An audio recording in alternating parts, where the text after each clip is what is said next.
how to access our website. Go to any browser and type search creators. Click on the first link. Now you have entered our home page where 50k plus study materials are available along with 1000 plus project ideas. We have 10 plus expert members in our team and we also support 50 plus engineering domains. In navigation bar, select University Study Materials.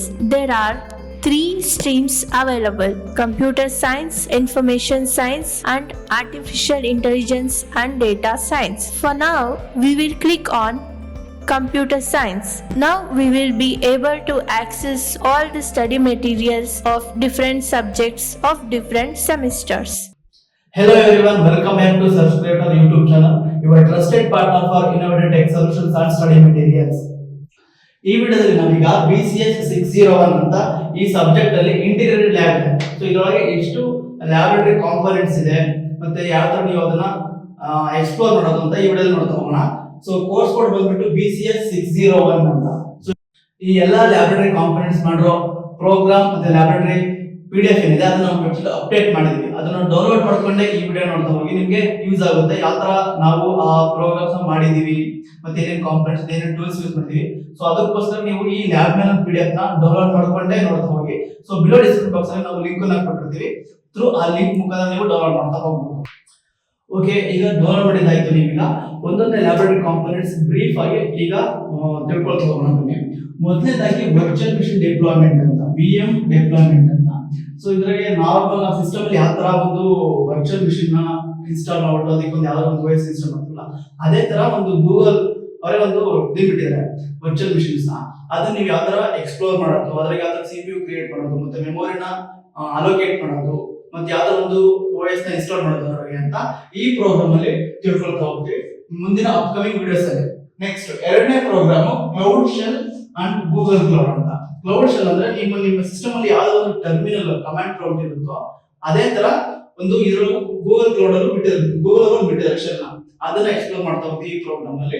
ಮತ್ತೆ ಅದಕ್ಕೆ ಬೇಕಾಗಿರೋ ಏನೇನ್ commands use ಮಾಡ್ತೀವಿ ಅಂತ ಈ program ಅಲ್ಲಿ ತಿಳ್ಕೊಳ್ತಾ ಹೋಗ್ತೀವಿ. ಮತ್ತೆ ಮೂರನೇ ಪ್ರೋಗ್ರಾಮ್ ಬಂದ್ಬಿಟ್ಟು ಕ್ಲೌಡ್ ಫಂಕ್ಷನ್ಸ್ ಅಂತ. ಯಾವ ತರ ಡೈರೆಕ್ಟರಿ ಮಾಡೋದು, ಯಾವ ತರ ಫೈಲ್ ಕ್ರಿಯೇಟ್ ಮಾಡೋದು, ಯಾವ ತರ ಇನ್ಸರ್ಟ್ ಮಾಡೋದು ಪ್ರೋಗ್ರಾಮ್ಸ್ ಅದಕ್ಕೆ. ಸೊ ಅದೇ ತರ ಇಲ್ಲಿ ಗೂಗಲ್ ಕ್ಲೌಡ್ ಅಲ್ಲಿ ಒಂದು ಟರ್ಮಿನಲ್ ಇರುತ್ತೆ, ಅಲ್ಲಿ ನಾವು ಯಾವ ತರ ಒಂದು ಫಂಕ್ಷನ್ಸ್ ನ ಡೈರೆಕ್ಟರಿ ಇದು ಮಾಡೋದು, ಮೇಕ್ ಡೈರೆಕ್ಟರಿ ಮಾಡೋದು ಮತ್ತೆ ಫೈಲ್ ನ ಕ್ರಿಯೇಟ್ ಮಾಡೋದು ಅಂತ ಈ ಪ್ರೋಗ್ರಾಮ್ ಅಲ್ಲಿ ತಿಳ್ಕೊಳ್ತಾ ಹೋಗ್ತೀವಿ. ಮತ್ತೆ ಅದಾದ ನಾಲ್ಕನೇ ಪ್ರೋಗ್ರಾಮ್ ಬಂದ್ಬಿಟ್ಟು ಆಪ್ ಇಂಜಿನ್ ಡಿಪ್ಲಾಯ್ಮೆಂಟ್ ಅಂತ. ಸೊ ಆಪ್ ಇಂಜಿನ್ ಡಿಪ್ಲಾಯ್ಮೆಂಟ್ ಅಂದ್ರೆ ಒಂದು ಗೂಗಲ್ ಅವರೇ ಒಂದು ಪ್ರೊವೈಡ್ ಮಾಡಿರೋ ಒಂದು ಇಂಜಿನ್ ಅಂದ್ರೆ ನಮಗೆ ಓನಾಗಿ ಇಂಜಿನ್ ಬಿಡ್ತಾರೆ. ಸೊ ಅದರಲ್ಲಿ ನಾವೇನ್ ಮಾಡ್ಬೇಕು ಅಂದ್ರೆ ಒಂದು ಅಪ್ಲಿಕೇಶನ್ ಕ್ರಿಯೇಟ್ ಮಾಡಬೇಕು, ಸಿಂಪಲ್ ಅಪ್ಲಿಕೇಶನ್ ಕ್ರಿಯೇಟ್ ಮಾಡಬೇಕು. ಅಲ್ಲಿ ನಾವು ನಮಗೆ ಒಂದು ಸರ್ವರ್ ಬರುತ್ತೆ, ಆ ಸರ್ವರ್ ಮುಖಾಂತರ ರನ್ ಮಾಡಬೇಕು. ಅದನ್ನ ಆ ಪ್ರೋಗ್ರಾಮ್ ಅಲ್ಲಿ ತಿಳ್ಕೊಳ್ತಾ ಹೋಗ್ತೀವಿ. ನೆಕ್ಸ್ಟ್ ಅದಾದ್ಮೇಲೆ ಈಗ ಕ್ಲೌಡ್ ಸ್ಟೋರೇಜ್ ಕ್ವಿಕ್ ಸ್ಟಾರ್ಟ್ ಅಂತ.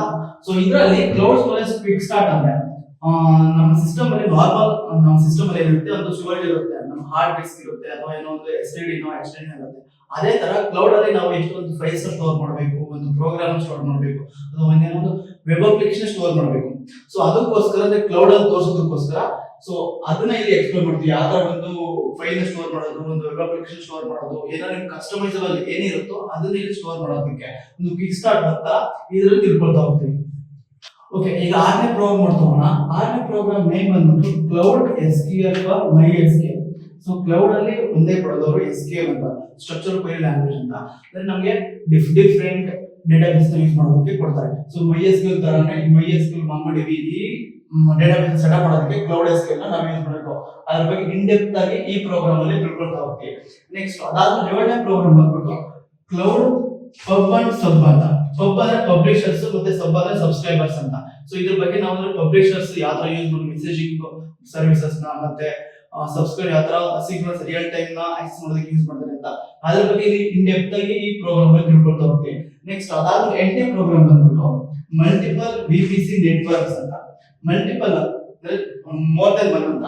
ನೆಕ್ಸ್ಟ್ ಅದಾದ್ಮೇಲೆ VPC ಅಂದ್ರೆ ವರ್ಚುವಲ್ ಪ್ರೈವೇಟ್ ಕ್ಲೌಡ್ ಅಂತ. ಇದ್ರ ಬಗ್ಗೆ ನಾವು ಇಲ್ಲಿ ಡೆಪ್ತ್ ಆಗಿ ತಿಳ್ಕೊಳ್ತೀವಿ. ಏನೇನು ಯಾವ ತರ ಕ್ಲೌಡ್ಸ್ ಇದೆ, virtual private clouds, peer to peer ಮತ್ತೆ ಕಮ್ಯುನಿಕೇಶನ್ ಇದೆಯಲ್ಲ ಅದ್ರ ಬಗ್ಗೆ ಇಲ್ಲಿ ಇನ್ ಡೆಪ್ತ್ ಈ ಪ್ರೋಗ್ರಾಮ್ ಅಲ್ಲಿ ತಿಳ್ಕೊಳ್ತಾ ಇದ್ದೀವಿ ಕ್ಲೌಡ್ ಇದರಲ್ಲಿ. ನೆಕ್ಸ್ಟ್ ಅದಾದ್ಮೇಲೆ ಕ್ಲೌಡ್ ಮಾನಿಟರಿಂಗ್ ಅಂತ. ಕ್ಲೌಡ್ ಮಾನಿಟರಿಂಗ್ ಅಂದ್ರೆ ಯಾವ ತರ ಒಂದು ಅನಲಿಟಿಕ್ಸ್ ಡ್ಯಾಶ್ ಬೋರ್ಡ್ ಇರುತ್ತಲ್ಲ ಅದ್ರ ಬಗ್ಗೆ ಇಲ್ಲಿ ಇನ್ ಡೆಪ್ತ್ ಆಗಿ ತಿಳ್ಕೊಳ್ತೀವಿ. ಯಾವ ತರ ನಾವು ಏನೇನು ಸರ್ವಿಸ್ ಯೂಸ್ ಮಾಡ್ತೀವಿ, ಏನೇನು API ಯೂಸ್ ಮಾಡ್ತೀವಿ, ಮತ್ತೆ ಯಾವ ತರ ನಾವೊಂದು ಕಾಸ್ಟ್ ಬಿಲ್ಲಿಂಗ್ ಕಾಸ್ಟ್ ಯೂಸ್ ಮಾಡ್ತೀವಿ ಅಂತ ಎಲ್ಲಾ ಡ್ಯಾಶ್ ಬೋರ್ಡ್ ಈ ಕ್ಲೌಡ್ ಮಾನಿಟರಿಂಗ್ ಈ ಪ್ರೋಗ್ರಾಮ್ ಅಲ್ಲಿ ತಿಳ್ಕೊಳ್ತಾ ಹೋಗ್ತೀವಿ. ನಾವು ಎಷ್ಟು ಯೂಸೇಜ್ ಮಾಡಿರ್ತೀವಿ ಕ್ಲೌಡ್ ಅನ್ನ ಅಂತ ಈ ಪ್ರೋಗ್ರಾಮ್ ಅಲ್ಲಿ ತಿಳ್ಕೊಳ್ತಾ ಹೋಗ್ತೀವಿ. ನೆಕ್ಸ್ಟ್ ಅದಾದ್ಮೇಲೆ ಮತ್ತೆ ಪ್ರೋಗ್ರಾಮ್ ಬಂದ್ಬಿಟ್ಟು ಕುಬರ್ನೆಟ್ಸ್ ಇಂಜಿನ್ ಕ್ವಿಕ್ ಸ್ಟಾರ್ಟ್ ಅಂತ.